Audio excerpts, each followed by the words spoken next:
नमस्कार, मैं हूं संजीव कुमार और आप देख रहे हैं वेब समाचार। पूरे झारखंड में पंचायत चुनाव की सरगर्मी जैसी समाप्त हुई, नगर निगम चुनाव को लेकर निर्वाचन आयोग एक्टिव हो चुके हैं। आपको बता दें कि पूरे झारखंड में 14 जिले ऐसे हैं जहां पे नगर निकाय का चुनाव होना है, जिनका कार्यकाल 2020 में समाप्त हो चुका है। वहीं कई जिले ऐसे हैं जहाँ पे नगर निकाय का जो कार्यकाल है 2023 में समाप्त होगा।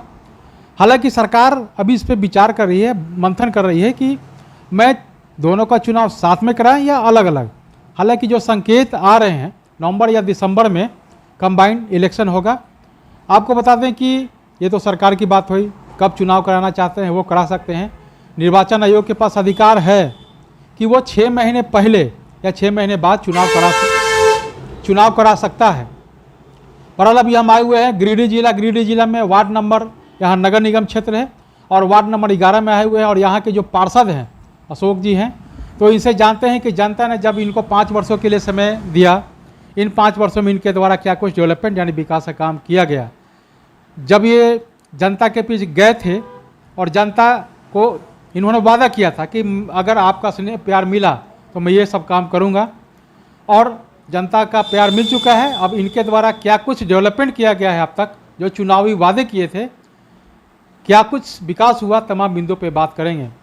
प्रधानमंत्री आवास योजना के द्वारा कितने लोगों को दिए, राशन कार्ड, पेंशन, सड़क, नाली, गली सहित कोरोना काल में कैसे लोगों को मदद किए, ऐतिहासिक काम कौन सा हुआ, और इस वार्ड का सबसे बड़ा समस्या क्या है, इसको कैसे सॉल्व करेंगे और आगे की क्या रणनीति है, तमाम बिंदुओं पर बातचीत होगी। इसके अलावा कुछ पॉलिटिकल सवाल जब किए जाएंगे, मुख्यमंत्री की कार्य योजना को लेकर, कार्यशैली को लेकर, होल्डिंग टैक्स को लेकर, इसके अलावा मानदेय को लेकर भी मैं बात करूंगा कि जब भारत का संविधान एक है तो एमपी एमएलए को हर तरह की सुविधाएं मिलते हैं, तो मुखिया और पार्षदों को क्यों नहीं मिलता। तमाम बिंदुओं पे मैं इनसे बातचीत करता हूं। पहले तो अशोक जी, वेब समाचार में आपको बहुत बहुत स्वागत करते हैं। धन्यवाद। अच्छा, ये बताइए कि आप जनता के बीच गए, बहुत सारे चुनावी वादे किए, उस चुनावी वादे में क्या कुछ आपने इम्प्लीमेंट किया, क्या कुछ डेवलपमेंट या विकास का काम हुआ? जब मैं यहाँ के वार्ड पार्षद का जो हमको आशीर्वाद मिला यहाँ के गांव से, तो जिस वक्त हम जीत के आए थे, इस गांव में अनेकों तरह की यहाँ समस्या था। जैसे यहाँ पानी की वो समस्या था कि यहाँ का लोग मजबूर हो गए थे, मैंने सड़े कच्चे मैंने कुआं तालाब से पानी पीने को मजबूर हो गया था, बगल में नदी था, वहाँ से पानी पीने को मजबूर था।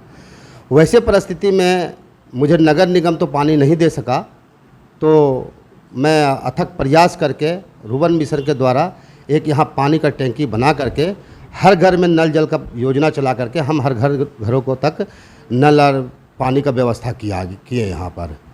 दूसरी दिक्कत यहाँ थी कि यहाँ पर असलम एरिया मेरा पूरा भरा पड़ा था इस क्षेत्र में, चूँकि यहाँ गरीब दलितों का बस्ती था, यहाँ रहने को ढंग से घर नहीं था। वैसे परिस्थिति में मैं लगभग लोगों को, अगर 1-8% बच गया हो तो नहीं कह सकते हैं, 99% घर व्यक्तियों को मैंने आवास दे करके इस घर में रहने और दिया जलाने का काम किया मैंने।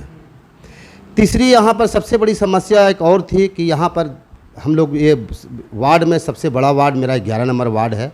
इसमें मोहल्ला लगभग गिना जाए तो कम से कम 10-12 मोहल्ला है, और हर मोहल्ला बड़ा बड़ा मोहल्ला है, जो कि वैसे मोहल्ला है कि उसमें एक वार्ड बनना चाहिए था, लेकिन नहीं मिला करके इसको एक वार्ड बनाया गया। और वैसे परिस्थिति में हमको यहाँ पर एक जिम्मेवारी सौंपी गई कि इस वार्ड को अब कैसे सुदृढ़ बना सकते हैं। मैंने प्रयास करना शुरू किया। प्रयास करते करते यहाँ 2 साल का कोरोना काल एक डायन की तरह उपलब्ध हुआ, और ये 2 साल का कोरोना काल में सारा डेवलपमेंट हम लोग को बाधित हो गया। फिर भी वैसे परिस्थिति में हमने यहाँ पर आज हर एक वार्ड से सबसे ज़्यादा वार्ड यहाँ पर काम, लगभग 20 करोड़ के आसपास का काम, रोड, नली, गली, यहाँ का श्मशान घाट मेरा इतना मतलब ख़राब स्थिति था कि बरसात के दिनों में अगर लाश लेके जाया जाए तो वहाँ का स्थिति ऐसा हो गया कि लोग सही से नदी तक नहीं उतर पाता था। आज वहाँ लगभग 4 करोड़ का योजना का काम मेरा चल रहा है। यहाँ 12 करोड़ का पानी की योजना चला।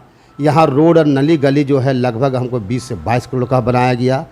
और लगभग यहाँ कुछ समस्या हम लोग के साथ ऐसा भी था कि जब कोरोना काल आया तो लोगों को यहाँ खाने का बहुत सा तरह से दिक्कतों का सामना करना पड़ा।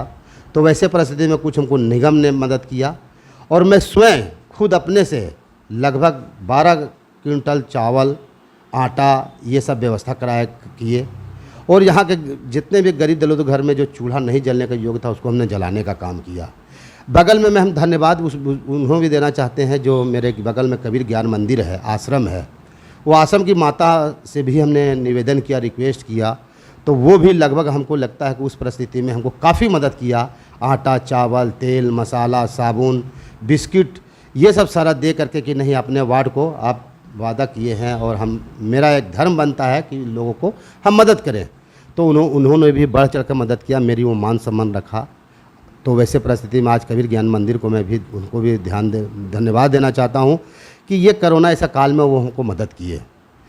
वैसे कहा जाए तो हम लोग को जो पे है, हम लोग का पे भी नहीं है, हम लोग को एक मानदेय है। वो भी मानदेय जो है कि हर माह मिल जाएगा, ऐसा कोई बात नहीं है। जब नगर निगम में अगर उसके अर्जन से कुछ पैसा बचेगा तो आपको दिया जाएगा।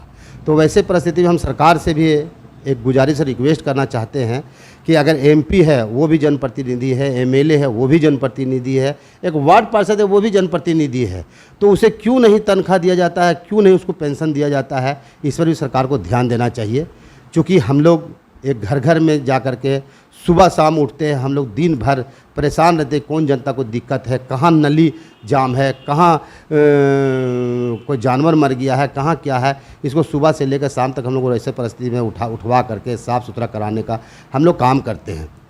और हम आशा करते हैं कि जिस वक्त हम आए थे जीत करके, तो हम कुछ मैनिफेस्टो मेरा था कि ये है जो आप देखने योग्य है कि हमने कहा था कि जो परिस्थिति आपको देख रहे हैं, शहरी जलापूर्ति योजना के तहत सभी घरों तक स्वच्छ पानी व्यवस्था करवाना, मैंने वो व्यवस्था करा दिया। यहाँ बिजली मात्र मुश्किल से 4-5 घंटा रहता था। तो वैसे परिस्थिति में हम बड़े बड़े पॉलिटिशियन को पकड़ करके एक फीडर यहाँ लगवाया मैंने, सीओडी फीडर के नाम से जाना जाता है। आज यहाँ का जनता को हम 18 से 19 घंटा बिजली दे रहे हैं। दूसरी था ये मेरे यहाँ का बेरोजगार युवक युवतियों को बहुत समस्या था, पर तो प्रधानमंत्री कौशल विकास योजना के तहत सभी बेरोजगार युवतियों को प्रशिक्षण दिलाकर रोजगार देने का कार्य करना। मैंने 84 आदमी यहाँ पर, हम उसको प्रशिक्षण तो नहीं लेकिन वो खुद प्रशिक्षणकारी था। जैसे वो कोई ठेला पर, खोमचा पर गुपचुप बेचना, सब्जी बेचना, कोई फल बेचना, फ्रूट बेचना, ये सब का काम करता था। उन्होंने 10,000 रुपया हम लोन नगर निगम के माध्यम से दिलवा करके, और आज लोग 2 लाख तक का ऋण लेने के योग्य हो चुका है और आज स्वावलंबन बन गया है। मैंने ऐसा काम किया। दूसरा था कि देखिए, अब देखने का चीज़ है, प्रधानमंत्री आवास योजना के तहत भूमिहीन बेघर गरीब लोगों को आवास मुहैया कराना। एक एक आदमी को घर दे देकर हम लोग मुहैया कराया। लगभग यहाँ पर हम लगभग 716 आदमी को मुहैया अभी तक करा चुके हैं। और नया डीपीआर किया हुआ है, इसमें भी 300-400 का है, वो 300-400 भी हम लोग दिलाने का काम मैंने लगभग अक्टूबर-नवंबर तक उन लोग को पेमेंट तक पहुंचा देंगे। और मुश्किल से 1-2 महीना 4 महीने के अंदर में इसको आवास भी बना करके अगिरा प्रवेश भी करा देने का हम लोग लक्ष्य रखे हुए हैं। तीसरा बात है कि गरीब लोगों को, हम लोग यहाँ था एक पटेल नगर एरिया पड़ता है हम लोग को। यहाँ पर क्या है कि पानी का वो समस्या होता था कि बरसात के दिनों में ये लगता था कि यहाँ बरसात में घर है ही नहीं, और रोड जो है वो नाला और नाला ही रोड नज़र आता था। तो वैसे परिस्थिति में यहाँ लगभग 2 करोड़ का योजना दे करके हम इस नाली को ले जा करके वहाँ सोतिया नाला है वहाँ मिला करके मिलाने का काम किया है। अभी लगभग हम लोग किला फतह की ओर है इसमें, और हम लोग वहाँ का पानी लगभग जाने का स्थिति बना दिए हैं।